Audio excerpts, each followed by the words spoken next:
आज के इस विलक्षण समारोह में उपस्थित और इसके हेतु जिसके कारण यह समारोह संपन्न हो रहा है वे मर्यादा पुरुषोत्तम भगवान राम। सबसे पहले तो उन्हें प्रणाम करता हूं आप सबके माध्यम से। जितने लोग इस सदन में मौजूद हैं, मैं आपसे यह अनुरोध करूंगा कि अगले 2-2.5 घंटे जो हम संवाद करेंगे इसमें मुझे आपकी पूरी सहभागिता चाहिए। और हम जिस विषय पर बात करने जा रहे हैं उस बात में आपकी उन्मुक्तता चाहिए, आपकी खुशी चाहिए, आपके चमकते चेहरे चाहिए। यहां सनातन धर्म पर आस्था रखने वाले लोग बैठे हैं, यहां इस्लाम पर ईमान लाने वाले लोग बैठे हुए हैं, यहां दशमेश पिता की संतानें भी बैठी हुई हैं, पगड़ीधारी बंधु भी बैठे हुए हैं, अलग अलग लोग बैठे हुए हैं। ये क्यों आ गए हैं? इसका कारण है इतने लाखों वर्षों में भी भगवान हमसे पराया है।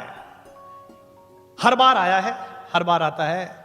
कभी कृष्ण बनकर आता है, कभी राम बनकर आता है, कभी गुरु गोविंद सिंह जी बनकर आता है, कभी सल्लल्लाहु अलैहि वसल्लम हुजूर के रूप में आता है, कभी ईसा मसीह के रूप में आता है, कभी बुद्ध के रूप में आता है।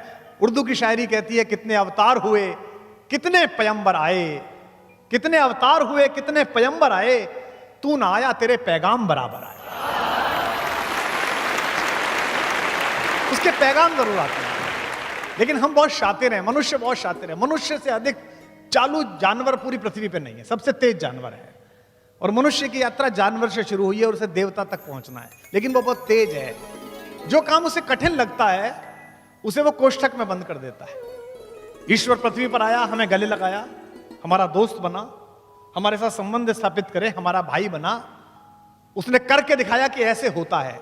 हमको लगा ये तो बहुत मुश्किल है, बाप की माननी तो बहुत मुश्किल है, घर छोड़ के निकलना तो बहुत मुश्किल है। तो हमने कहा एक काम करते हैं, मुश्किल आसान करते हैं, ये ईश्वर है, इसे मंदिर में बंद कर देते हैं और फिर कहेंगे यार ये तो ईश्वर है, ये कर सकता है, हम तो आदमी हैं। हमने चालूपने से काम लिया। महात्मा गांधी के मार्ग पर चलना कठिन था, इसलिए हमने हर शहर में महात्मा गांधी मार्ग बना दिया।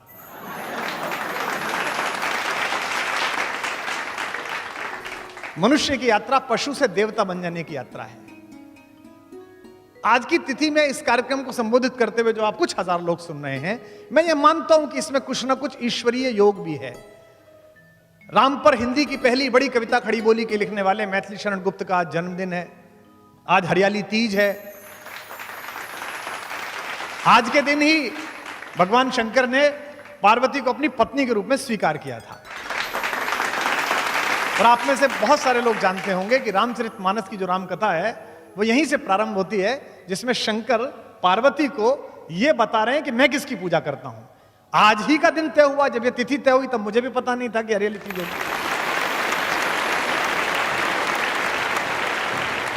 आज की सभा उपनिषद है, जितनी देर हम बैठेंगे। उपनिषद कैसे है? उपनिषद शब्द की बड़ी प्यारी व्याख्या। जब हमारे ऊपर आक्रमण हुए 10वीं शताब्दी के बाद से, तो शायद कुछ लोगों को पता हो, कुछ को ना पता हो, हमारे पुस्तकालय जला दिए लोगों ने आकर। गजनी आया, गौरी आया, उसने कहा किताबें इनको जला दो, आग लगा दो, तो किताबें नष्ट होने लगी। तो हमारे गुरुओं ने एक युक्ति तैयार की। उन्होंने कहा किताबों का अगर जलाना है तो जला दो। गुरु ने जिसको 4 साल गुरुकुल में पढ़ाया, उसमें सबसे मेधावी जो छात्र था, जिसको बुद्धि जिसकी ठीक चलती थी, जिस स्मरण अच्छा होता था, उसको कहा कि मुझे गुरुदक्षिणा दोगे बेटा? शिष्य ने कहा गुरुजी मैं तो 4 साल पढ़ा हूं, आप बताइए मुझे क्या करना है। तो उन्होंने कहा गुरुदक्षिणा में मुझे कुछ सामान मत दो, ये 4 वेद हैं, इन्हें याद कर लो बस। इनको याद कर लोगे तो मैं मान लूंगा कि गुरुदक्षिणा हो गई। और एक मुझे कसम दो कि हर साल एक वेद किसी को याद कराओगे, एक विद्यार्थी को, ये 4 वेद। जिसने 4 वेद कंठस्थ किए उस मेहनीय मेधावी विद्यार्थी को गोत्र नाम दिया गया चतुर्वेदी, 4 वेद याद करने वाला। इसके बाद जो दूसरा था, जिसे 3 वेद याद हो सकते थे, उसे कहा गया तू त्रिवेदी। जिसे 2 वेद याद हो सकते थे वो द्वेदी। जिसे मिश्रित ज्ञान प्राप्त हुआ, गीता भी पढ़ी, उपनिषद भी पढ़ा, शास्त्र भी पढ़ा, उसे मिश्र कहा गया। और जिसने गुरु के पास बैठकर सीखा उसे उपाध्याय कहा गया, क्योंकि उसने उपनिषद किया। तो आज के दिन हम और आप उपनिषद कर रहे हैं, हम एक दूसरे के पास बैठे हैं और इस बात पर चर्चा कर रहे हैं। आप सोच के देखिए, आपकी कॉलोनी में जो 3 कोठी दूर रहता है, 3 फ्लैट दूर रहता है, जो आपके दोस्त रहते हैं, वो माहेश्वरी जी फोन करके कहते हैं कि यार वो गुप्ता जी मैं आपके घर आ रहा हूं जरा, मैं और मैडम आ रहे हैं। तो आप क्या करते हैं?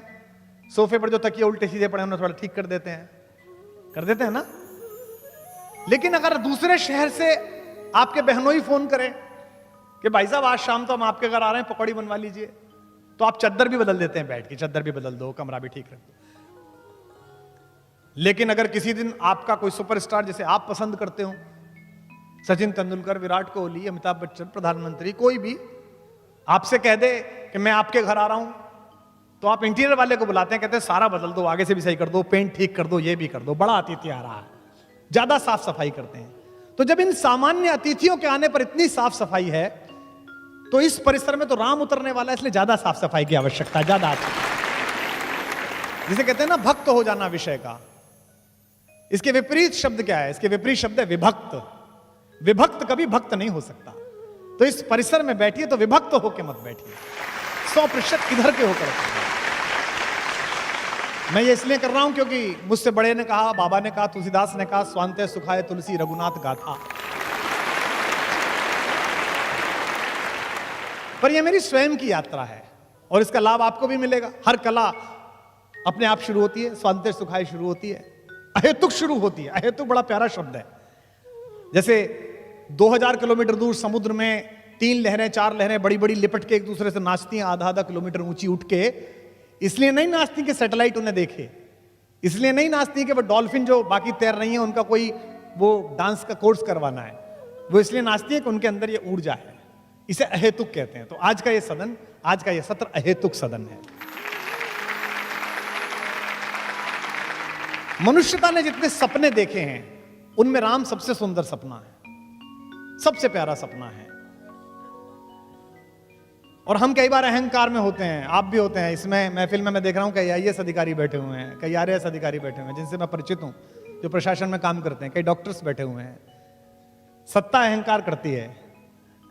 विश्वामित्र जब लेने गए राम को तो दशरथ ने कहा इसे ही क्यों ले जा रहे हो, मेरी सेना ले जाओ, किसी और को ले जाओ। तो विश्वामित्र ने कहा कि 4 चीजें हैं जिनमें से एक आ जाए तो आदमी अहंकारी हो जाता है।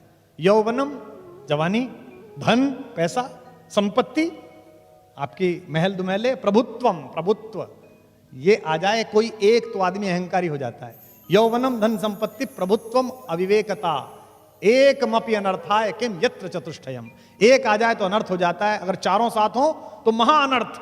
लेकिन आपके बेटे के पास ये चारों हैं, उसके बाद भी ये विनम्र है, इसलिए इसे ले जा रहा हूं, इसलिए इसको अपने पास चाहता हूं।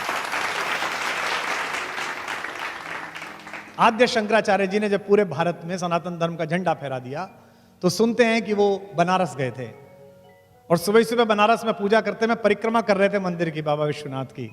अहम ब्रह्मास्मि कहते थे ना, उनका था अहम ब्रह्मास्मि, मेरे अंदर ब्रह्म है, आपके अंदर भी ब्रह्म है, सबके अंदर ईश्वर है। तो सुबह सुबह जब निकले तो सामने से कूड़े का, मल का टोकरा उठाए हुए उन्हें एक सफाई कर्मचारी मिल गया, गंदे से वेश में। आद्य शंकराचार्य जी शंकराचार्य होने के आभा में थे। उन्होंने कहा हटो हटो, रास्ता छोड़ो, रास्ता छोड़ो। तो वो और चौड़ के खड़ा हो गया। तो शंकराचार्य गुस्से में आ गए। उसने कहा मूर्ख, मेरा रास्ता रोकता है, रास्ता छोड़, हट सामने से। तो सामने खड़े हुए सफाई कर्मचारी ने कहा किसे हटाता है, मुझे हटाता है या मेरे अंदर जो बैठा है उसे हटाता है, किसे हटाता है? एक क्षण के लिए बोला तो आद्य शंकराचार्य को लगा ये तो अहम ब्रह्मास्मि है। और सुनते हैं कि वो सफाई कर्मचारी भगवान शंकर के रूप में परिवर्तित हो गया। यानी कि शंकर खुद कहने आए थे तो बोल तो रहा है लेकिन इसे समझ भी ले जो कह रहा है, आज इस अहम ब्रह्मास्मि को समझ भी ले। विवेकानंद ने बहुत अच्छा कहा, the moment I have realised God sitting in the temple of every human body. मुझे जब भी लगता है कि ईश्वर बैठा है किसी के अंदर, the moment I stand in reverence about every human being and see God in him, the moment I am free from bondage. Everything then binds, vanishes and I am free. आप जिस समय दूसरे के अंदर ईश्वर देखना शुरू कर देंगे उस समय आप मुक्त हो जाएंगे इस सारे वितंडे से कि तुम हिंदू हो, तुम मुसलमान हो, तुम सिख हो और ईसाई हो। तो मुझे लगता है कि राम पर इसलिए बोलना है कि मनुष्यता की आंख के सबसे बड़े सपने हैं वो। मैंने कविता लिखी थी, मुझे लगता है आज वहां से शुरू करना चाहिए। मानवता की खुली आँख के सबसे सुंदर सपने राम। मानवता की खुली आँख के सपने राम। जिव्या वाणी अर्थवती हो गई, लगी जब जपने राम। जिव्या वाणी अर्थवती हो गई, लगी जब जपने राम। मानवता की खुली आँख के, मात पिता गुरुजन परिजन ने अपने अपने देखे थे। मात पिता गुरुजन परिजन ने अपने अपने देखे थे। दुनिया भर ने देखे अपने अपने अपने अपने राम। दुनिया भर ने देखे अपने अपने अपने अपने राम। अपने अपने अपने अपने अपने अपने अपने राम। मानवता की खुली आँख के सबसे सुंदर सपने राम। सूरदास के रसिक शिरोमणि, मीरा के नटवर नागर। सूरदास के रसिक शिरोमणि, मीरा के नटवर नागर। वाल्मीकि तुलसी कंबन के अपने अपने अपने राम। वाल्मीकि तुलसी कंबन के अपने अपने अपने राम। मानवता की खुली आँख के सबसे सुंदर सपने राम। अपने अपने अपने अपने अपने अपने अपने राम। मानवता की खुली आँख को। राम एक दिन में नहीं बने हैं, इवैल्यूएशन है, एक बड़ी परंपरा है जो उनके माध्यम से आई है।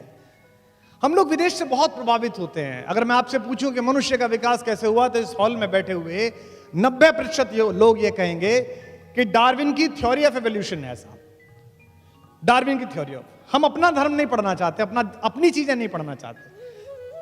हम गीता नहीं पढ़ना चाहते, हम कुरान शरीफ नहीं पढ़ना चाहते, हम दशमेश पिता का ज्ञान जो गुरु के रूप में उपलब्ध है उसे नहीं पढ़ना चाहते। कहने का तात्पर्य यह है कि हम धर्म को मानते हैं पर धर्म की नहीं मानते।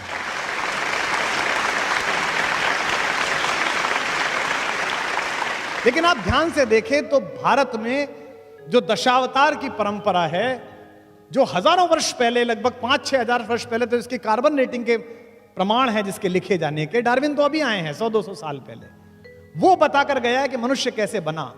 जैसे डार्विन क्या कहता है, पश्चिम क्या कहता है कि जीवन सबसे पहले कहां शुरू हुआ?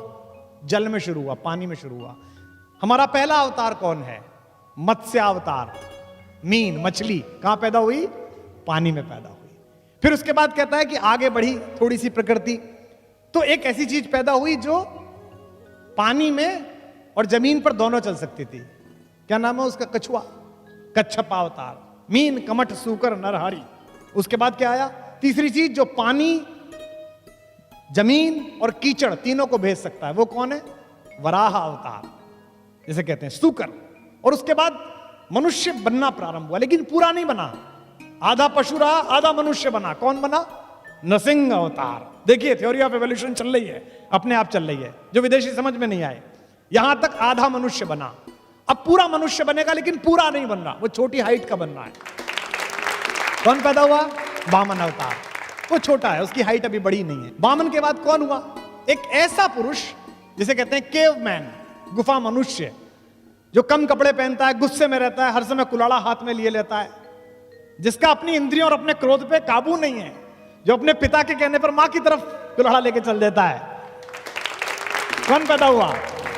परशुराम पैदा हुआ। देखिए आप, आगे चल रही है, जिनको समझानी पड़ी लक्ष्मण को कि ज्यादा उंगली मत दिखाओ, यहां कुम्हण बतिया को नहीं।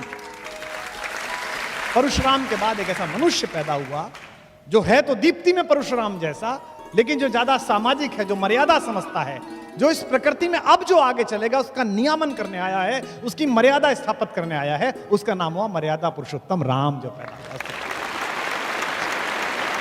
तो एक तरीके से डार्विन की थ्योरी के साथ साथ आगे बात चल रही है। लेकिन राम कैसे हैं? राम शांत रहते हैं, प्रिंस चार्मिंग हैं, मुस्कुरा देते हैं, ज्यादा गुस्सा आते हैं, बड़े सीधे हैं, बड़े सरल हैं, सीधी बात करते हैं, विनम्र हैं। जब उनसे कहते हैं लक्ष्मण कि आप कब्जा क्यों नहीं कर लेते हो, मैं प्रतिमा नाटकम पढ़ रहा था, उसमें मैं देखा, तो उन्होंने कहा 3 तरह के पातक होते हैं।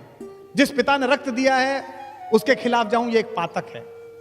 जिस मां ने मुझे सगी मां से भी ज्यादा प्यार से पाला है, उसके खिलाफ जाऊं, ये एक पातक है।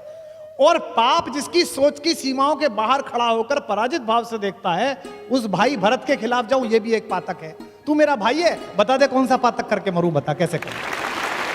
वो राम पहले सामाजिक व्यक्ति हैं। तो राम का डीएनए जो है वो रिसेशन का डीएनए नहीं है, वो इवोल्यूशन का डीएनए है।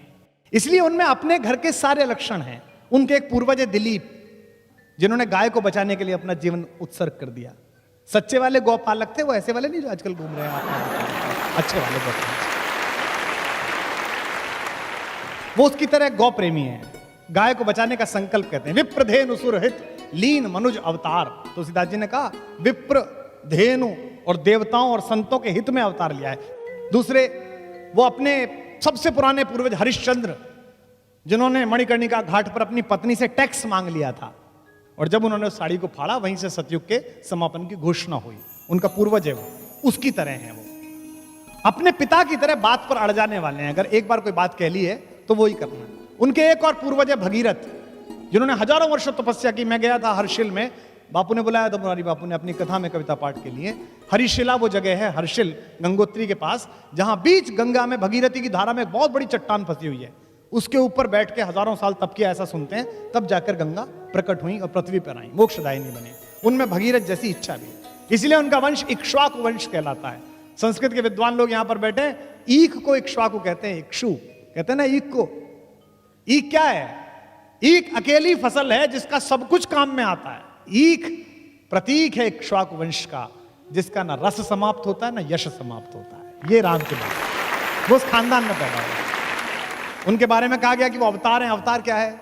अवतार मनुष्य की बनाई इस पृथ्वी में जो थोड़ी बहुत हमने चीजें बनाई हैं, इसमें ईश्वर के भरोसे का नाम अवतार है। इसीलिए आप जंगल में जाइए, भारत के जंगलों में जाइए, उनसे पूछिए राजा कौन है, किसकी सरकार है? राम की सरकार है। छत्तीसगढ़ में राजा राम सरकार है, ओडिशा में राम सरकार है। क्योंकि राम का राज्याभिषेक नहीं हुआ, लेकिन राज्याभिषेक सिंहासन पर बैठने से कोई सिंह नहीं बनता। संस्कृत में सुभाषित है, नाभिषेको न संस्कारो सिंहस्य क्रियते वने। जंगल में शेर का कौन संस्कार करता है? उसका तो बल है, उसकी जो शक्ति है वो तो ताकतवर है। नाभिषेको न संस्कार सिंहस्य क्रियते वना विक्रमार्जित सत्वस्य स्वयं एवं मृगेंद्रता। अपने विक्रम से, अपने पौरुष से अर्जित जो आपकी क्षमता है वो आपको मृगेंद्र बनाती है। इसलिए राम का पूरा कैरेक्टर, उनका पूरा चरित्र लाइट नहीं है, साइट है। एक छोटा सा निवेदन आपसे और कर दूं कि आप बिल्कुल, जहां जवान लोग जो बैठे हैं, जो दूसरे धर्मों के लोग बैठे हैं, जो इस्लाम मानने वाले लोग बैठे हैं, जो खालसा पंथ पर आस्था रखने वाले लोग बैठे, कुछ ईसाई भी बैठे होंगे, आप बिल्कुल राम को ऐसे मत सुनिए कि एक हिंदू सुना रहा है, कुछ हिंदू सुन रहे हैं, ऐसे मत सुनिएगा। क्योंकि मेरी योजना में यह भी है कि आज के बाद कुछ दिन बाद मैं कृष्ण पर भी अध्ययन करके बोलूंगा, कुछ दिन बाद मैं अध्ययन करके सल्लल्लाहु अलैहि वसल्लम हुजूर मोहम्मद साहब पर भी बोलूंगा, इस्लाम पर भी बोलूंगा, कुछ दिन दशमेश पिताजी पर बोलूंगा। तो जितने भी लोग हैं उनमें हो सकता है कोई ना मानता हो राम को, मत मानिए, कहानी सुन लीजिए। अगर किसी ने कहानी भी लिखी है तो भी ऐसी कहानी लिखी है कि इस कहानी को ही ठीक से जी लेंगे तो सर्वश्रेष्ठ मनुष्य बनने की संभावना आपके अंदर पैदा हो जाएगी। आपका व्यापार, आपकी शिक्षा, सब कुछ सफल हो जाएगी। इस संसार को अंधकार से, उत्पीड़न से निजात दिलाने के लिए ये लोग आते हैं, जितने भी लोग आते हैं, चाहे भगवान जिस भी प्रकार से आते हैं। अच्छा, ये तो मानोगे कि ऐसा होता है जब लोकतंत्र में 5 साल की सरकारों में आप ऐसा करते हैं कि जो ज्यादा सिर पे तांडव कर ले उसे एक दिन बटन दबा के आप हटा देते हैं और कहते हैं कि नया लेके आओ। ये बात अलग है कि दूसरा उससे ज्यादा गति से तांडव करता है, तो फिर आपको लगता है अभी से कैसे करके लाओ। फिर कई बार आप वैकल्पिक व्यवस्थाएं करते हैं, वो दोनों से ज्यादा मिलकर ज्यादा करता है। हम अनुभव में है, हमें पता है उसका।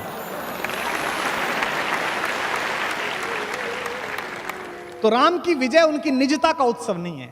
राम की जीत अपनी जीत नहीं थी, इसलिए आज राम चले गए वो नहीं है, लेकिन उत्सव जारी है। आप मुझे बताइए, जो क्रिकेट खेलने वाले लोग हैं, जिस समय आप उस वर्ल्ड कप की झांकी देखते हो जिसमें कपिल देव कप को उठा रहे हैं, तो कैसा अच्छा सा लगता है। जिस समय आप वो वाला दृश्य देखते हो जब बहुत नाराज सौरभ गांगुली अपनी शर्ट लहराते हुए घूम रहे हैं, तो कैसा अच्छा लगता है।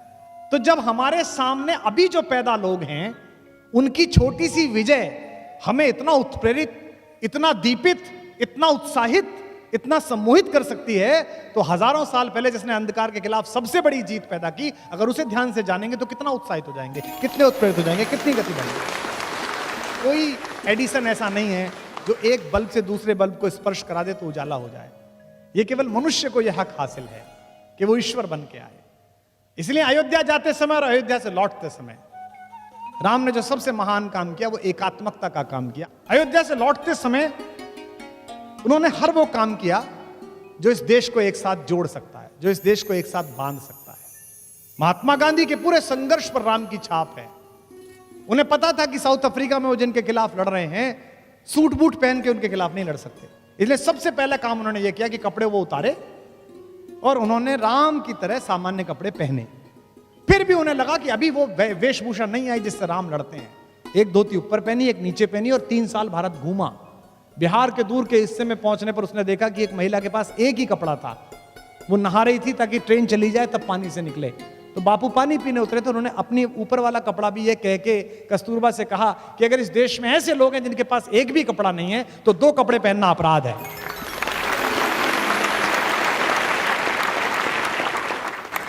और मैं आश्चर्य में था कि मैंने 1942 में चर्चिल का भाषण पढ़ा, मैंने जो ब्रिटेन की पार्लियामेंट में उसने गांधी के खिलाफ दिया। चर्चिल बोला कि वो अधरंगा फकीर, वो ये चाहता है कि वायसराय का हाथी उसे सलामी दे। और जब मैं मानस पढ़ रहा था तो मैंने देखा कि जब अंगद समझाने गया रावण को कि मूर्ख मान जा, इस स्वराज की ताकत को समझ ले, तो रावण भी यही कह रहा था, अच्छा वो अधरंगा फकीर, वो तपस्वी, वो मुझे हराएगा। यानी कि हर बार रावण इसी प्रकार बोलता है। और एक बात ध्यान रखिए, जो अपने से बाहर नहीं आएगा, घर से बाहर नहीं आएगा, परिवार से बाहर नहीं आएगा, समाज से बाहर नहीं आएगा, वो बड़ा नहीं कर सकता। जो हिजरत करेगा, जो निकलेगा, वो बड़ा करेगा। हुजूर को भी जाना पड़ा सल्लल्लाहु अलैहि वसल्लम, मोहम्मद साहब भी हिजरत करने के लिए गए। बुद्ध ने पहली बार अपने बेटे बेटियों को अनुमति दी कि तुम बाहर जाओ। सबसे पहले अशोक के दोनों बेटे संघमित्रा और महेंद्र बाहर गए। आज दुनिया में आप इंडोनेशिया जाइए, आप दुनिया में थाईलैंड जाइए, तो आपको वहां बौद्ध धर्म दिखाई देता है। क्यों? क्योंकि बुद्ध ने अनुमति दी। काश कि हमारे ऋषि मुनियों ने भी अनुमति दी होती कि हम राम की बात कहने जाएं, तो आज पूरे देश में कुछ नहीं तो 100-150 देशों में भी तो हमारा भी कब्जा होता, हमारे विचार की भी बात होती, हमारी भी बात सुनी जाए। जो घर छोड़कर जाता है उसे मिलता है, और ये सबके साथ हुआ है। हम में से कुछ का ट्रांसफर हो जाता है। मैं देख रहा हूं यहाँ अधिकारी बैठे हैं प्रशासन के जो नौकरी करते हैं, ट्रांसफर पे दुखी हो जाते हैं, जालौर मिल गई जी पोस्टिंग। मुख्यमंत्री से कह दो जरा आप, ये 2 मंत्री बैठे हैं, हमारे दोस्त हैं दोनों, इनके यहाँ कह दो साहब, हॉल में बैठे हुए लोगों, दशरथ का पुत्र राम अगर अयोध्या रहता तो केवल राम बन के रह जाता, जंगल जंगल जाकर लौटा तो मर्यादा पुरुषोत्तम भगवान राम था।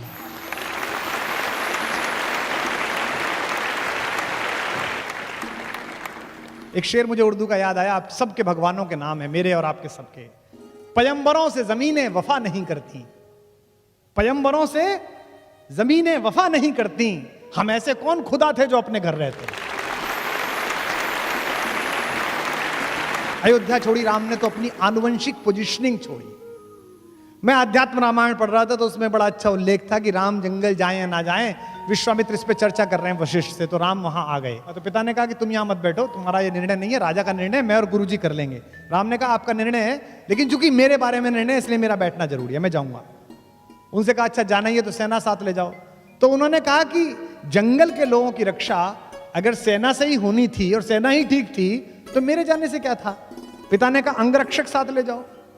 तो उन्होंने कहा कि अगर मुझे अपने अंगों की रक्षा करने की चिंता करनी पड़ी तो जिन्हें दूसरों को बचाने जा रहा हूं, दूसरों को रक्षा करने जाऊं, उन्हें क्या करके आऊंगा, उनसे क्या कह के आऊंगा। रास्ते में विश्वामित्र उनसे बात करते जाते हैं। विश्वामित्र कहते हैं लड़ोगे कैसे? तो उन्होंने कहा कौन लोग हैं, कैसे लोग हैं? तो विश्वामित्र ने कहा कि वो तो जंगली लोग हैं। तो बोले उनसे उनके साथ ही लड़ेंगे। बोले उन्हें कुछ नहीं आता है। तो विश्वामित्र ने कहा उन्हें कुछ तो आता होगा, क्या काम करते हैं? तो विश्वामित्र ने कहा उनमें से कुछ लोग तो लकड़ी का काम करते हैं, बांस का काम करते हैं। राम ने कहा हो गया काम, उनसे बांस के तीर बनवाएंगे, उनसे धनुष बनवाएंगे, हमारी आर्टिलरी तैयार हो रही है। और क्या करते हैं? बोले लोहार हैं, लोहे का काम करते हैं, भील हैं, बहुत अच्छे, उनसे भाला बनवाएंगे, तलवार बनवाएंगे, ढाल बनवाएंगे, आधा काम तैयार हो रहा है। बोले और क्या है? बोले वो पशु पक्षी बांधने का काम करते हैं। बोले उनसे घोड़ों की ट्रेनिंग कराएंगे। तो बोले वो तो अपने काम करेंगे, तुम्हारी सेना में क्यों रहेंगे? उन्होंने कहा सेना में नहीं ले जा रहा, उनको सेल्फ डिफेंस सिखा रहा हूं, आत्मरक्षा सिखा रहा हूं। इस पूरे देश को आताताई सोच के खिलाफ खड़ा करने वाले पहले कमांडर का नाम मर्यादा पुरुषोत्तम राम है, जिसने तैयार किया है। मित्र के साथ हो, भाई के साथ हो, अपनी पत्नी के साथ हो, पुत्र के साथ हो, आइडियल लाइफ स्ट्रक्चर कैसा खड़ा होना चाहिए वो राम का है। सबसे पहले अपने पिता के साथ, अपने भाइयों के साथ जो उनका व्यवहार है। आप में से कितने लोग जानते हैं, कितनों ने मानस वहां से पढ़ी है कि जब उनका राज्याभिषेक होना था तो उनकी एक ही शिकायत थी केकई से। केकई ने कहा कि बेटा तुम्हारा राज्याभिषेक होना है, तुम राजा बनोगे। तो उन्होंने एक ही शिकायत करी अपनी माँ से कि ये कौन सी खराब बात है, हम चार भाई एक साथ पैदा हुए, हम एक साथ पले बढ़े और केवल बड़े का राज सिंहासन मिलेगा, केवल उसका राज्याभिषेक है तो गलत बात है, हम चारों को राज्य मिलना चाहिए। उनकी अकेली शर्त थी जीवन में, यानी कि समाजवाद का पहला स्टेटमेंट, सोशलिज्म का। दूसरा मित्र के नाते वो कहते हैं कि जे न मित्र दुख होए दुखारी तिनहि बिलोकत पातक भारी। अगर मेरे रहते मित्र दुखी है, चाहे वो सुग्रीव हो, चाहे विभीषण हो, चाहे केवट हो, उसके साथ देते समय जो उनकी विनम्रता है, जो संपत्ति शिव रावणी दीन दिए 10 मात। आपको पता है कि रावण को 10 सिर चढ़ाने पर, मैं ये नहीं मानता कि रावण के 10 सिर थे, हो सकता है कुछ लोग मानते हो। मुझे भी लोग कहते हैं कि साहब एक टाइम में 3 बुद्धि कैसे चलती हैं, चुटकुला भी याद आ जाता है, संस्मरण भी याद आ जाता है, कविता भी याद आ जाती है, यानी कि 3 तो अपने भी हो गए। तो वो ब्रह्मा के वंश में पैदा हुआ, पुलस्त मुनि के पुत्र विश्रवा का बेटा था। उसकी इंटेलिजेंसिया का जो क्वोशंट था वो 10 मस्तिष्क के बराबर था। वो इतना स्मार्ट और इतना ज्यादा इंटेलिजेंट था कि उसके पास 10 दिमागों के बराबर दिमाग था। तो कहानी चल गई कि भाई 10 सिर हैं उसके। ये सिर्फ मुहावरे हैं जिनको कालांतर में हमारी धार्मिक परंपरा ने सत्य सिद्ध कर दिया। हमारे पूरे धर्म की व्याख्या अधिकांशतः जिन लोगों ने की है वो श्रद्धा पर आयोजित है। भगवान ने ऐसा किया। मुझे राम क्यों प्रिय लगते हैं? राम के जीवन में चमत्कार नहीं है। आपने कभी नहीं देखा होगा राम को कि राम ने यूं करके आकाश में हाथ हिलाया और उसके बाद एक शस्त्र निकाला और फेंक दिया, ऐसा नहीं। सब कुछ अर्जित है जो अपना है। सबसे पहले जब जंगल में मिलने के लिए सारे लोग गए वनवास के समय, तो सबसे पहले प्रथम राम भेटी कैकई, सरल स्वभाव भगत मति गई। तीनों माँ आकर खड़ी हुई, कौशल्या आकर खड़ी हुई, कैकई आकर खड़ी हुई, सुमित्रा आकर खड़ी हुई। राम उठे, राम को पता चला माँ आई हैं, गुरु जी आए हैं। सोच के देखिए आप, राम क्या ऐसे हैं कि ये सीनियोरिटी नहीं जानेंगे, हायरार्की नहीं जानते वो, कि पहले अपनी माँ के पैर छूं, फिर सुमित्रा के छूं, फिर कैकई के छूं। सबसे छोटी हैं वो तो, लेकिन उनको पता है कि इनके मन में दुख है, इनके मन में गिल्ट है, इसलिए अगर मैं सबसे पहले पैर छू लूंगा तो ये मानद हो जाएंगे, इनको मान्यता मिल जाएगी। आज मैथिली शरण गुप्त का जन्मदिन है। उन्होंने इस प्रसंग को कहा है कि तदनंतर बैठी सभा उठज के आगे, तदनंतर बैठी सभा उठज के आगे। रात को सब बैठ गए, चांदनी रात है, सब बैठे हुए हैं, बात कर रहे हैं। अब राम को मनाने के लिए लोग आए। तदनंतर बैठी सभा उठज के आगे, नीले वितान के तले दीप बहु जागे। टकटकी लगाए नयन सुरों के थे वे, परिणाम उत्सुक उन भयातुरों के थे वे। उत्फुल्ल करौंदी कुंज वायु बह बह कर, करती थी सबको पुलक पूर्ण मह मह कर। वह चंद्रलोक था कहाँ चांदनी वैसी, प्रभु बोले गिरा गंभीर गूढ़ निधि जैसी। अब भगवान बोले, सामने भरत बैठा है, उससे बोले, हे भरत भद्र अब कहो अभीप्सित अपना।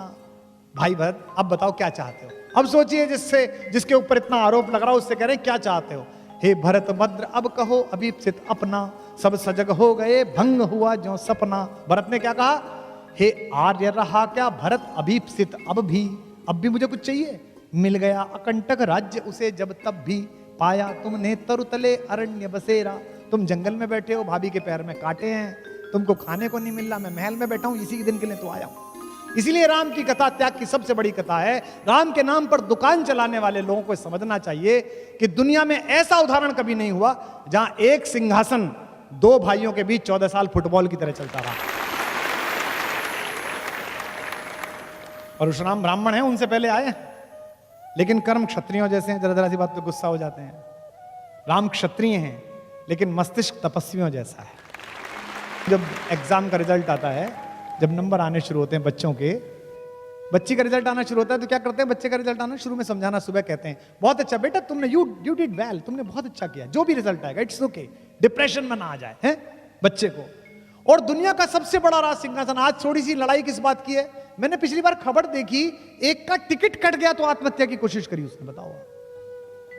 5 साल को एक टुच्चा सा काम मिलेगा, बहुत छोटा सा है। मैंने 2-3 बार बांटा है तो मुझे पता है कि ले जाओ, बहुत टुच्चा सा काम मिलेगा। और इतनी चिंता कि वो आत्महत्या करने को तैयार हो गया। सोचिए, पूरी पृथ्वी का राजा बनना था उसको, छोटा मोटा मामला नहीं था, पूरी पृथ्वी का राजा बनना था उसको। एक पूरे भारत का नहीं, पूरी पृथ्वी का। पृथु उनके घर में ही पैदा हुए, जो देश में बड़ा है वो उनके घर में पैदा हुआ। अज, रघु, दिलीप, पुररवा, नहुष, इक्ष्वाकु, भरत, जितने बड़े पैदा हुए सब उन्हीं के खानदान में, मानदाता सब उनके घर में पैदा हुए। लेकिन उस पृथ्वी का शासन उन्हें पाना था, वो इलेक्टेड क्राउन प्रिंस थे। और अचानक एक बंदी ने आके कहा कि युवराज आपको महाराज याद कर रहे हैं। उत्साह में भरे हुए राम लक्ष्मण दोनों पहुंचे तो देखा कमरे में अंधेरा है, पिता बैठे। उन्होंने कहा, पूछा जी पिताजी क्या बात है। पिता ने कहा कि बेटा वो कल राज्याभिषेक नहीं हो पाएगा, तुम सुबह अपनी पत्नी को लेकर 14 वर्ष के वनवास के लिए चले जाओ। राम ने कहा कि जो आ गया पिताजी। और राम ने अपनी पत्नी से कहा तैयारी करिए, सुबह वनवास पे चलना, 14 वर्ष बाद आएंगे अयोध्या। कहना आसान है, बहुत सरल है। इंटरव्यू हुआ नहीं, प्रीलिम्स पास किए, मेंस नहीं निकला है, ग्रुप डिस्कशन में रह गए। हमको भी लोग कहते थे कि तुम रह गए।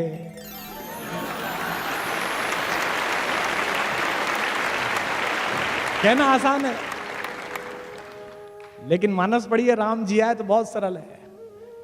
राम को बुलाया उनकी माँ ने, कौशल्या ने। माँ को लगा होगा कि बेटे को धक्का तो नहीं लग गया। भगवान की माँ है, लेकिन माँ तो माँ है। भगवान से कौन बड़ा है, भगवान से माँ बड़ी है। जिसने भगवान पैदा किया है वो बड़ी है।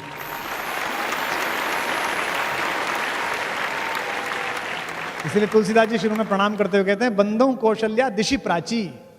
प्राची दिशा के समान जो कौशल्या, उन्हें प्रणाम कहता हूं, जिनकी कोख से सूर्यवंशी राम पैदा हुआ है। माँ ने पूछा कि बेटा क्या हो गया, माँ को सब पता है। तो राम ने ये नहीं कहा कि मुझे जंगल भेज दिया, भरत को राजा बना दिया, माँ मेरा सिंहासन छीन लिया, मेरा क्राउन छीन लिया। कितनी पॉजिटिविटी है जो सीखनी है लाइफ में आज के बाद से, इस हॉल से जाते हुए। कल भी बात करेंगे इस पे। कौशल्या ने पूछा बेटा क्या हुआ, तो राम ने कहा माँ पिता दे ही मोहि कानन राजू, मुझे जंगल का राज्य दे दिया पिता ने, मैं जंगल का राजा बना। कितनी सुंदर बात है। क्या कहा उन्होंने कि पिता दे ही मोहि कानन राजू, जहां सब भांति मोर बड़ काजू। जहां मेरे सारे बड़े काम प्रतीक्षा कर रहे हैं, जो भी दुनिया में बड़ा करूंगा। और सोच के देखिए, राम जंगल नहीं जाते तो क्या होते, राम वन गए तो बन गए। राम विनम्र रहते हैं, शालीन रहते हैं, मुस्कुराते हैं वो। तो इसी आत्मविश्वास में उनकी जीत है। डिप्रेशन से बाहर लाए अंगद को।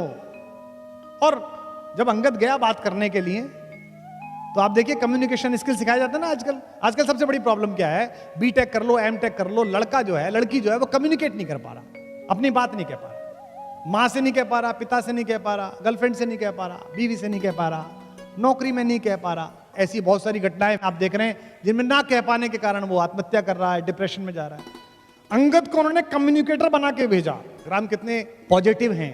उनसे विभीषण कहते हैं, जिस दिन अगले दिन युद्ध शुरू होना है, उस दिन कहते हैं कि सर थोड़ा बैठ के स्ट्रेटेजी बना लें, कौन किधर से बढ़ेगा, इतना बड़ा आदमी है, इससे लड़ना है। तो कहते हैं कि नहीं यार, वो अंगद भेजा है मैंने, दूत ना, बाली का बेटा, और मुझे उम्मीद है कि रावण मान जाएगा, सीता को वापस दे देगा, अपन क्यों लड़ाई लड़े। ये राम है। एक बात ध्यान से रखना, अभी बहुत बड़ी घटना इस समय पूरे देश में राजनीतिक हलचल चल रही है जिससे हम जुड़े हुए हैं। राम ने अपने पूरे जीवन में किसी भी राक्षस को मारते समय उससे निगोशिएट नहीं किया। छोटों से, खर से, दूषण से, ताड़का से, सुबाहु से सीधा मारा। उन्होंने एक ही आदमी से निगोशिएट किया, रावण से। क्योंकि राम जानते थे कि आतंकवाद की लड़ाई में स्लीपर सेल के साथ समझौता नहीं किया जाता, उसको तो मारा ही जाता, उसको तो खत्म ही किया जाता। और हमारी सरकारें, हमारी व्यवस्थाएं क्या कर रही हैं? स्लीपर सेल से बात कर रही हैं। तो अगर राम राज्य वालों को समझना है तो राम से ही समझें कि राम ने अपने देश में रहने वाली किसी स्लीपर सेल के साथ बात नहीं की। लंका दूसरा देश था, उससे बातचीत जरूरी थी, उससे पहले कहना जरूरी था, इसलिए उससे पहले बातचीत की, जो कि हम पाकिस्तान के मामले में लगातार करते हैं, इतने समय से बातचीत करते हैं और उसके बाद फिर अपना काम भी दिखाते हैं। तो अंगद गया, उसका आत्मविश्वास, लीडरशिप डेवलपमेंट मैं बता रहा हूं राम का। उसने पहली जो वाक्य बोली उस पर हंसेंगे भी आप। रावण ने पूछा कि मेरा और राम की क्या लड़ाई, तू जानता मैं कौन हूं? क्या तेरा वो फकीर तपस्वी, वो मुझसे लड़ेगा, मेरा उसका क्या? तो अंगद ने कहा जी बिल्कुल ठीक कह रहे हो सर, आपका उनका कोई मुकाबला नहीं। रावण को लगा यार आदमी उसने भेजा है हमारे पक्ष में बोल रहा है, तो वो बड़ा प्रसन्न हुआ। उसने कहा बिल्कुल ठीक, मेरा उसका क्या मुकाबला। तो अंगद का कम्युनिकेशन स्टाइल देखिए जो राम ने डेवलप कराया है। तो क्या कहा कि सिंधु तरयो उनको बनरा, उनका तो बंदर, बंदर भी नहीं, बंदर में थोड़ा ग्रेस आ जाएगा, मतलब हनुमान चाचा हैं उनके अंगद के, फिर भी उनको बंदर भी नहीं कह रहे, चाचा जी भी नहीं कह रहे, क्योंकि डिप्रेशन में रावण को लाना है। तो कहते हैं क्या, सिंधु तरयो उनको बनरा, तुझ पे धनुरेख गई न तरी। उनका तो बंदर पूरा समुद्र पार कर आया और तुझ पे उनके छोटे भाई ने एक रेखा खींच दी थी, वो नहीं तरी गई। तेरा उनका क्या मुकाबला भाई, दोनों का आपस में।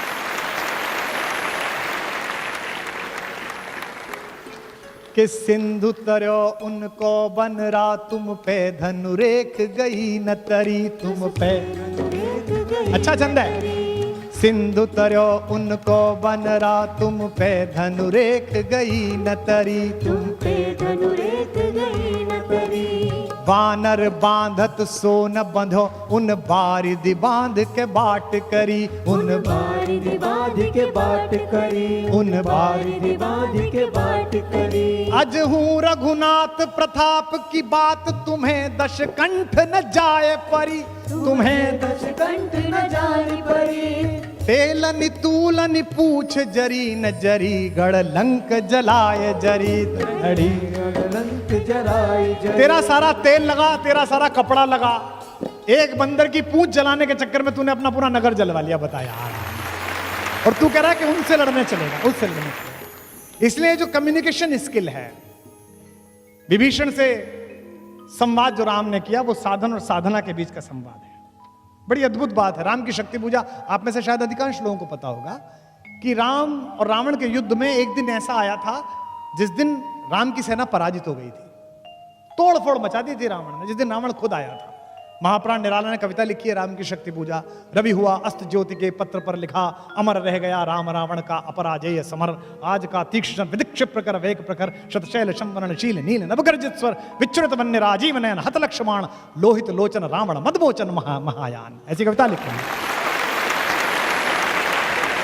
उस दिन सब बेहोश हो गए, सुग्रीव बेहोश हो गया, सौमित्र बेहोश हो गए, लक्ष्मण सब बेहोश हो गए। राम लौटे तो राम बहुत दुखी थे। जामवंत ने समझाया, जामवंत सबसे सीनियर हैं सेना में, मतलब सबसे फाइनल पोजीशन पे, ब्रिगेडियर जनरल से भी ऊपर हैं। उन्होंने राम से कहा कि इतना क्यों दुखी होते हैं, वही आपका हाथ है, वही आपका तूणीर है, मार लेंगे, इसे कोई दिक्कत नहीं है। किसी किसी दिन होता है, सामने वाले का दिन होता है, किसी किसी दिन नहीं होता। राम ने कहा ऐसा नहीं है। जब मैं युद्ध लड़ रहा था तो मैंने एक बात देखी, रावण नहीं लड़ रहा था, रावण के साथ शक्ति लड़ रही थी, दुर्गा लड़ रही थी, देवी लड़ रही थी। और ये अजीब बात है कि मैं धर्म के साथ हूं, मेरे साथ नहीं लड़ रही, उसके साथ लड़ रही हैं। तो जामवंत ने कहा अगर ऐसा है तो युद्ध हम संभालेंगे, आप पूजा करिए। तो 108 कमल मंगाए गए। यह दशहरा क्यों मनाया जाता है, ये आज शायद कुछ लोगों को पता चलेगा। हम तो कहते हैं कि रावण हरा दिया, ऐसा हुआ नहीं। ये जो शक्ति की पूजा, नवरात्रि की पूजा क्यों है? 9 दिन राम ने ध्यान धारण किया और 108 कमल वो चढ़ाते थे, एक एक कमल शक्ति के चरणों में चढ़ाते थे, त्रिपुटी में साधते थे, इमेज बनाते थे, जैसे सूफी लॉ लगाते हैं, जैसे साधु लॉ लगाते हैं। वो ध्यान में चढ़ते चले गए।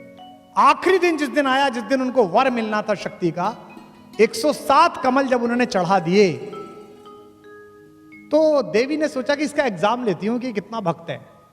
वो आखिरी नील कमल उठा के ले गई। राम ने यूं करके थाली में हाथ फिराया तो देखा कि कमल ही नहीं है। तो वो ध्यान से नीचे उतरे और देखा कि कमल नहीं है। उन्हें लगा अब साधना भंग हो जाएगी। निराला लिखते हैं कि राम की आंखें भीग गई। राम ने कहा, दिख जीवन जो सहता ही आया है विरोध, दिख साधन जिसके लिए सदा ही किया शोध, जानकी हाय उद्धार प्रिया का हो न सका। ये 3 लाइन है, लेकिन चौथी लाइन राम की ऐसी के कारण वो राम है। दुखी है कि अब क्या करूंगा, सब हार जाऊंगा। दिख साधन जिसके लिए सदा ही किया शोध, दिख जीवन जो सहता ही आया है विरोध, जानकी हाय उद्धार प्रिया का हो न सका। पर एक और मन रहा राम का जो न थका। उन्होंने कहा ऐसे थोड़ी चलेगा, ऐसे पूजा थोड़ी उठा दूंगा। तो राम ने क्या किया?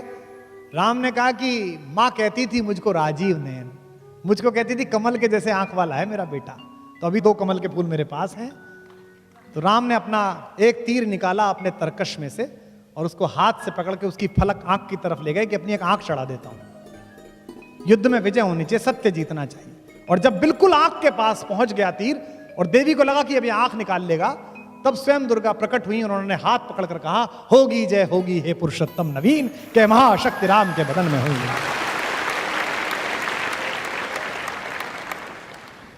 तो इसलिए जितनी भी लड़ाइयां हैं, जब भी कभी आपको कोई आदमी साधन से इकट्ठा एक सामान्य व्यक्ति को परेशान करने की कोशिश करे, उसके पास ज्यादा शक्ति हो, उसके पास ज्यादा साहस हो, तो आप ध्यान रखना कि आपके घर का एक बड़ा आदमी सिखा गया है कि साधन महत्वपूर्ण नहीं है, साधना महत्वपूर्ण है।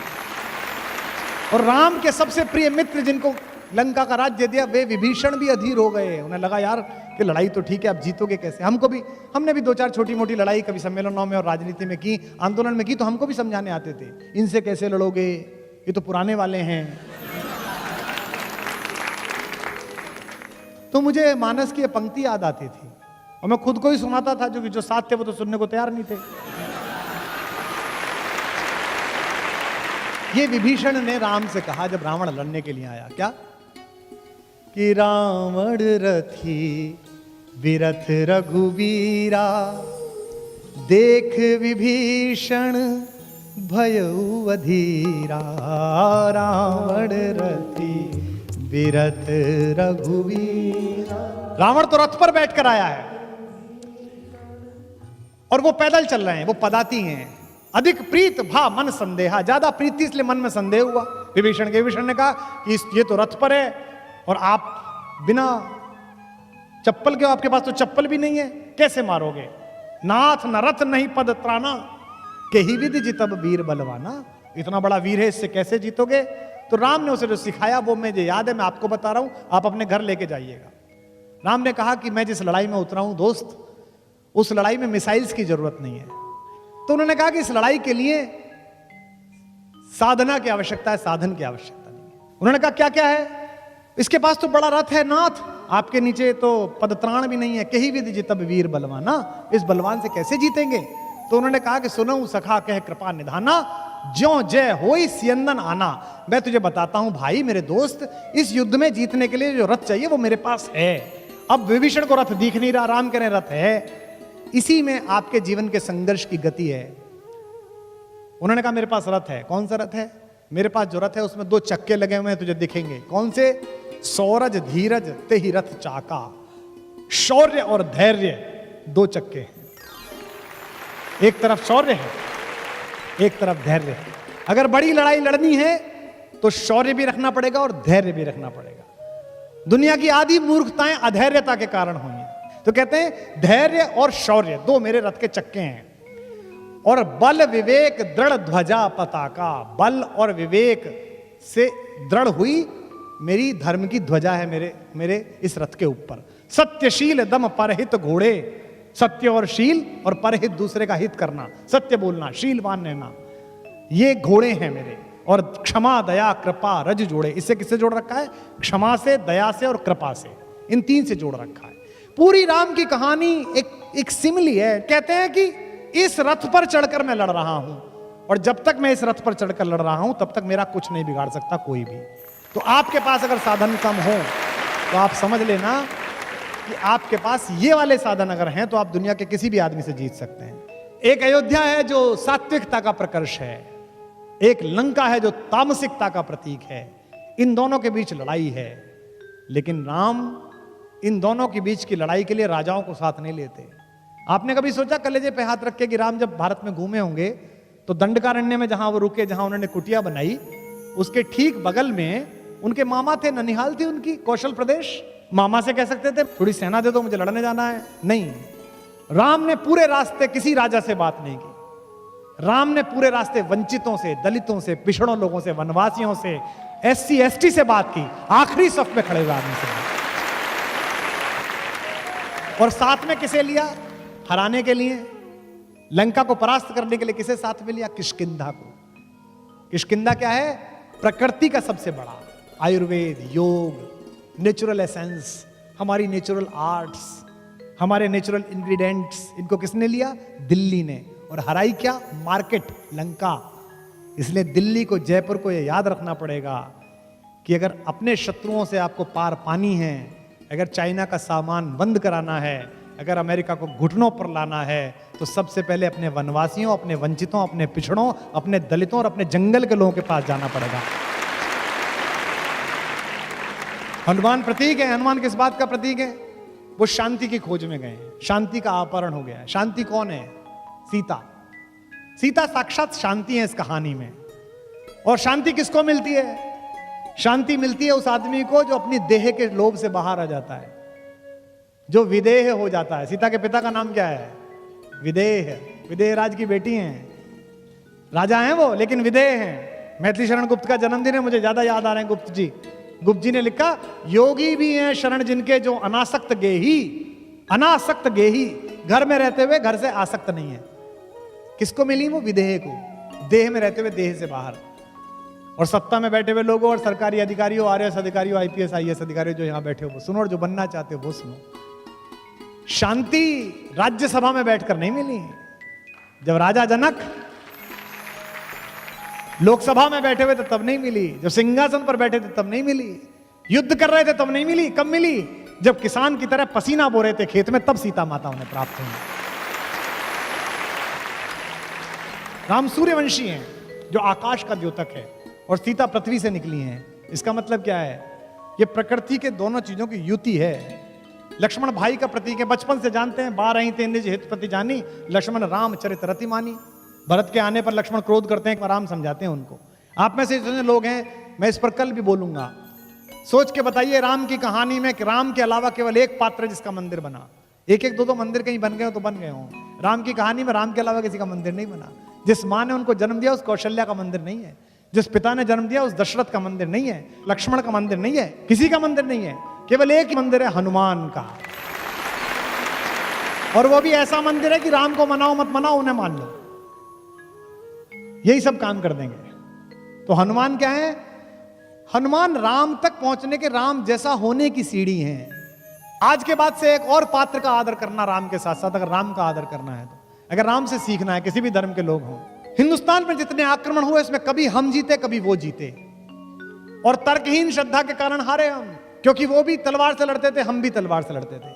कभी वो घोड़े लाए, कभी हाथी लाए, कभी हमने घोड़े हाथी लगाए। युद्ध में बराबर के हथियार इस्तेमाल हो रहे थे। भारत के एक बेटे ने एक नया हथियार बनाया, और ऐसा हथियार बनाया कि फिर वही वो हारे। फिर केवल संस्कृति जीती, आज तक जिंदा है इतने आक्रमणों के बाद। और भारत का वो बेटा रहता था चित्रकूट के पास, आत्माराम दुबे का लड़का, जिसका नाम था तुलसी। उसने 77 वर्ष की आयु में एक कहानी लिखी राम की, और उसने बताया कि ये तो छोटे छोटे लंपट हैं जिनसे तुम लड़ रहे हो, ये तो जरा जरा से हैं। तुम्हारे गांव का एक लड़का तो पैदल गया था और सबसे बड़े को मार के आया था, क्यों अपना आत्मविश्वास क्षीण करते हो? तुलसी की मानस आई, और उसके बाद आम हिंदुस्तानी में यह विश्वास पैदा हो गया कि अब मैं भी लड़ सकता हूं, अब कोई भी लड़ सकता है, और इसी के बल पर हम लड़ाइयां जीते। शक्ति विनम्रता भी पैदा करती है और अहंकार भी पैदा करती है। इसीलिए यक्ष ने युधिष्ठिर से पूछा कि भगवान का भोजन क्या है? युधिष्ठिर ने बताया कि भगवान अहंकार खाता है। रावण को अहंकार है, न सत्य मानता है न तथ्य मानता है। तथ्य क्या है? तथ्य है कि भी हार चुका है तू। राम और रावण में एक पंक्ति का अंतर है, रावण इच्छाओं के पाश में बंधा है और राम इच्छाओं से परे जा चुके हैं। रावण में पावर ऑफ पनिशमेंट है, राम के पास राइट ऑफ पनिशमेंट है। रावण का अपयश बहुत है, जबकि वो खानदान में बड़े में पैदा हुआ है। हनुमान ने भी कहा, जब हनुमान से पूछा मुझे जानता है मैं कौन, अच्छा वो हर आदमी से पूछता मुझे जानता है मैं कौन हूं, ये बड़ी इन्फीरियरिटी है। अंगद से पूछता मुझे जानता है मैं कौन हूं। आपने देखे ना कई लोग सड़क पे पुलिस वाले से कहते हैं जानता है कौन हूं, मेरे फूफा विधायक हैं, पता है ना, हमारे चाचा वो हैं। ये क्या है, इन्फीरियरिटी है, ये छोटेपन से आता है। लेकिन राम का एक यश है, वो इक्ष्वाकु वंश में पैदा हुए। वाल्मीकि रामायण इसी लाइन से शुरू हुई है, इक्ष्वाकु वंश प्रभवो रामो नामा जना श्रुता। लेकिन वो अपने खानदान का कभी वर्णन नहीं करते। जिससे भी मिलते हैं वो कहते हैं, अहिल्या के पास गए तो उनसे क्या कहते हैं, माँ मैं दशरथ का पुत्र अपनी पत्नी सीता और भाई लक्ष्मण के साथ आपको प्रणाम करता हूं। पिता का नाम इसलिए बताते हैं कि भारत में परंपरा है, गुजरात में तो और महाराष्ट्र में तो पिता का नाम बीच में जोड़ा जाता है। लेकिन वो अपने अहंकार में, इसलिए रावण की शक्ति भय देती है और राम की शक्ति निर्भय देती है।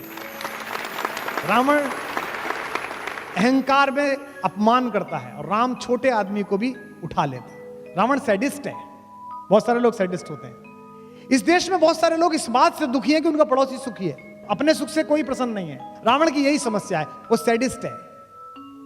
हनुमान की पूंछ काटता है, कहता है कि सबसे पहले सुनि विहस बोला दस्कंदर, अंग भंग कर पठियो बंदर, इस बंदर की पूंछ काट के भेजो।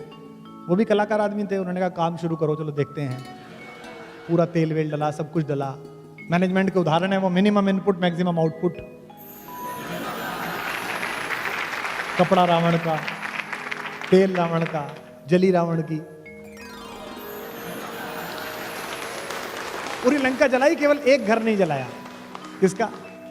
विभीषण का। क्यों? उनके ऐसे तेल ही नहीं आया था। सबने तेल भेजा, उन्होंने नहीं भेजा। बोले इनका इन्वेस्टमेंट ही नहीं है कंपनी में, देने क्यों डुबोना। बात खत्म। लेकिन राम जटायु के घाव साफ करते हैं।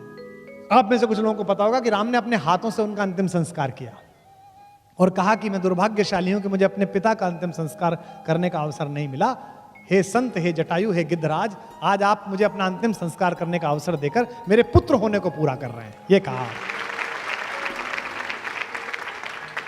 शत्रुघ्न बंधन मुक्त हैं, उनके पास बंधन नहीं है। एक कैरेक्टर और है राम कहानी में जिसका जिक्र ही नहीं होता, शत्रुघ्न।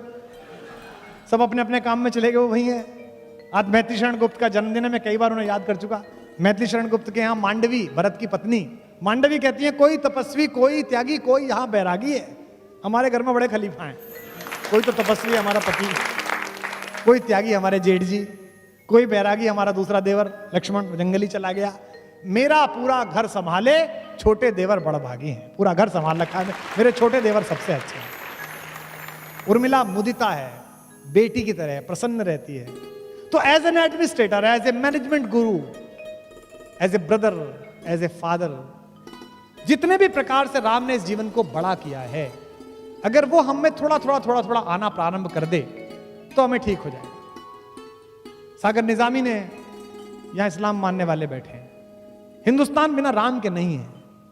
साहिले सरजू यहां गंगा, यहां जमुना, यहां साहिले सरजू, यहां गंगा, यहां जमुना, यहां कृष्णा और राधा, यहां रामा, यहां सीता, यहां हिंदियों के दिल में बाकी है मोहब्बत राम की, मिट नहीं सकती कयामत तक हुकूमत राम की। ये सागर निजामी कहकर गया। अल्लामा इकबाल ने कहा है, राम के वजूद पर हिंदुस्तान को नाज, अहले नजर समझते हैं उनको इमाम हिंद। मेरे मन में बड़ी शंका थी कि बात क्या होगी, मैं बोलूंगा क्या, इसकी कोई तैयारी नहीं है। बस मेरे पास जो है मैं वही सुनाना चाहता हूं, जानना चाहता हूं, मिलना चाहता हूं खुद से, राम के माध्यम से, कृष्ण के माध्यम से, आद्य शंकराचार्य के माध्यम से, बुद्ध के माध्यम से, महावीर के माध्यम से। राम भी महावीर हैं। जैन समाज के लोग बैठे होंगे, महावीर को अरिहंत कहा जाता है। अरिहंत मतलब जिसके शत्रु मर गए हों, जबकि उन्होंने किसी को मारा नहीं है। तो शत्रु को मारने का क्या तरीका है? या तो शत्रु को मार दो या शत्रु को मित्र बना लो। अपने शत्रु को मित्र बना लो तो आप अरिहंत हो जाओगे। इसीलिए जैनियों के 24 के 24 तीर्थंकर क्षत्रियों से आए हैं। समझ लीजिए, जो वीर नहीं हो सकता वो महावीर नहीं हो सकता। क्षमा शोभती उस भुजंग को जिसके पास गरल हो। तो इसलिए पूरी राम कहानी का जितना विस्तार है, जिस पर मैं कल भी चर्चा करूंगा जितना मुझे स्मरण आएगा, और आज जो लोग आप में से कुछ प्रश्न देंगे, एक बात तो मैं आपको स्पष्ट कर दूं कि मेरा कोई डिक्लेरेशन नहीं है कि मुझे सब पता है। सर्वज्ञ होने का डिक्लेरेशन नहीं है। और ये डिक्लेरेशन तो जयपुर में खत्म हुआ था 1993 में। पहली बार मैंने नौकरी शुरू की, मेरे 2 विद्यार्थी सुनने आए हैं। एक तो पुलिस में काम करता है, यहाँ पर इंस्पेक्टर है, आज सुनने आया, बोला गुरुजी सुनने आऊंगा। मैंने कहा तब ढंग की बात सुनी होती तो ज्यादा बड़ा अफसर बनता, जब मैं पढ़ाता था क्लास। क्योंकि लोगों को जो अहंकार है कि मुझे सब पता है, ये उनकी यात्रा को समाप्त करने जैसा है। मैं यहाँ राजस्थान में जब इंटरव्यू देने आया था, कॉलेज का नाम नहीं बताऊंगा, मुझे याद है 1 जुलाई का इंटरव्यू था। यहाँ एक हिंदी के बड़े प्रोफेसर थे, मेरे पिताजी के दोस्त थे। मैं उनके घर पर रुक गया 30 जून की रात को। मुझसे बोले कि क्यों आए थे? मैंने कहा जी वो कल उस कॉलेज में इंटरव्यू है लेक्चरर का, हिंदी के असिस्टेंट प्रोफेसर का, उसके लिए आया हूँ। बोले तू मुझसे फोन करके पूछ लेता, वहां तो फलाने जी जो प्रोफेसर है उनकी बेटी का होगा, पहले से ही तय है। तो मैंने कहा 150-200 लोग बुला लिए, इनका क्या? बोले दिन भर चाय समोसे खाएंगे, सुनेंगे। बोले मुझे ही जाना था इंटरव्यू में, लेकिन अब मैं नहीं जा रहा हूँ, तो तू क्या करेगा? मैंने कहा जब आया हूँ तो जाऊँगा, इंटरव्यू तो दे के आऊँगा। मैं सुबह से बैठा रहा, मेरा नाम विश्वास कुमार शर्मा है, तो वी पे मेरा नंबर आया। आखिर में जंगल में कॉलेज था वो, वहाँ कुछ मिलता नहीं था, समोसे और चाय। समोसे में खाता नहीं, चाय कितनी पीऊँ? उन दिनों चाय और चाय वाले लोकप्रिय भी नहीं थे।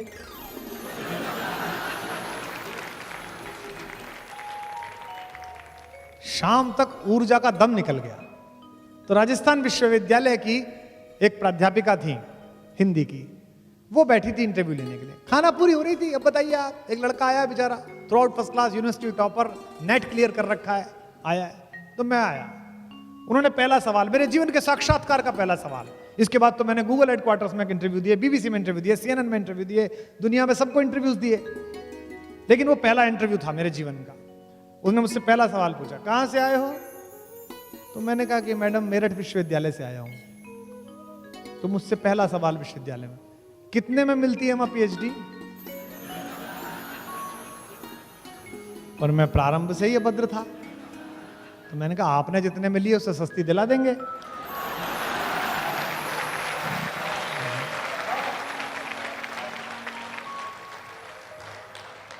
तो बोली कि वो छकपका गई, लोग हंसने लगे अंदर जो बैठे थे। बोली आप तो साक्षात्कार देने के मूड में नहीं लग रहे। मैंने कहा जी मैं तो कल रात से मूड में हूं।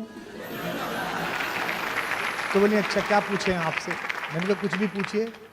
तो कहने लगी कि अच्छा आप सर्वज्ञ हो, क्या सब आता है आपको? मैंने कहा नहीं मैडम, सर्वज्ञ तो मेज के उस पार होते हैं, मेज के इस पार तो अल्पज्ञ होता है,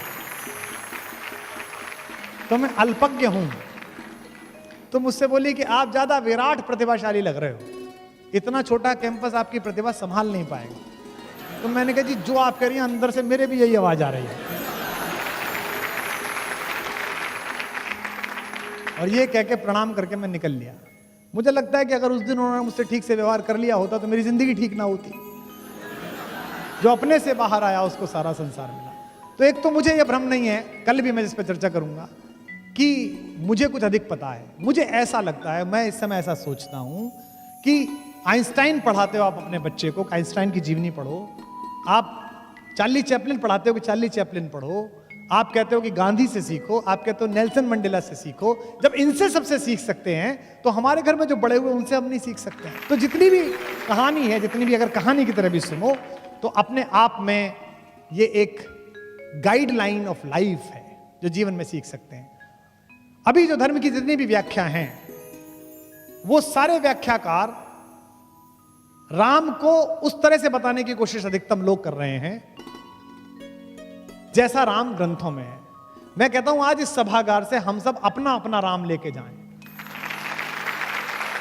और महिलाएं बैठी हैं यहां पर, महिला सशक्तिकरण का सबसे बड़ा एपिटॉम है राम।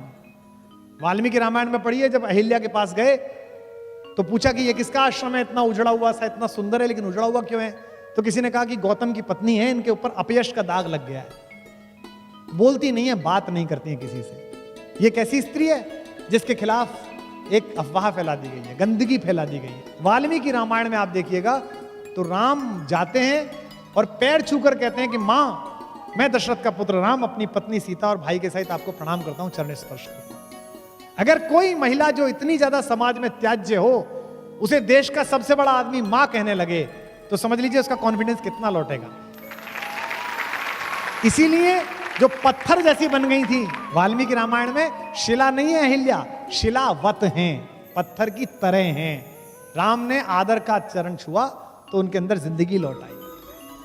तो जितने भी लोग हैं वो अपना अपना राम यहां से लेके जरूर जाएं। और आपके प्रश्न अगर मुझे मिलेंगे तो मैं भी समृद्ध होऊंगा।